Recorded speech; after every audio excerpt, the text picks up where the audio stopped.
প্রিয় দর্শক, বাংলাদেশ বনাম ইউএসের সেকেন্ড টি-20তে বাংলাদেশ লজ্জার হার পেয়েছে। দুটো ম্যাচ হেরে সিরিজ ইতিমধ্যে খুবিয়েছে টিম টাইগাররা।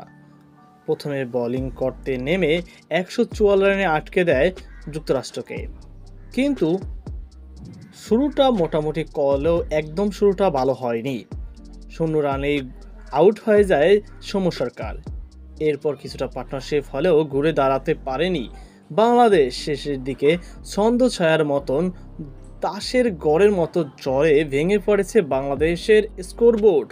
প্রিয় দর্শক, যার দরুন 144 রানের যে টার্গেটটি ওভারকাম সেটিও করতে পারেনি যুক্তরাষ্ট্র। 144 রান করছে, টার্গেট ছিল 145, ফলে বাংলাদেশ মাত্র 138 রানে গুটিয়ে যায়।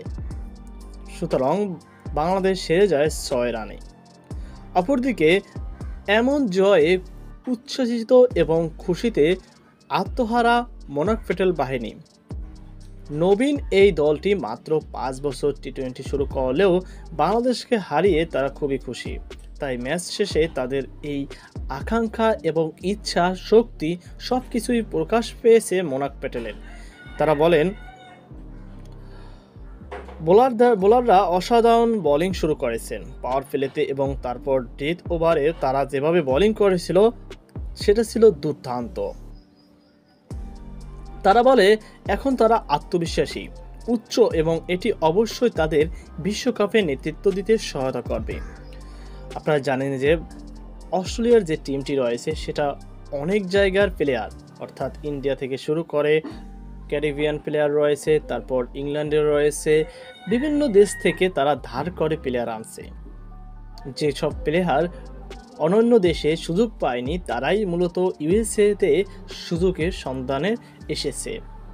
কোরি অ্যান্ডারসন, যিনি নিউজিল্যান্ড থেকে বাতিল হয়েছিল, তিনি এসে যুক্তরাষ্ট্রে পাড়ি জমায় এবং যুক্তরাষ্ট্রের হয়ে মাঠে নেমেছে।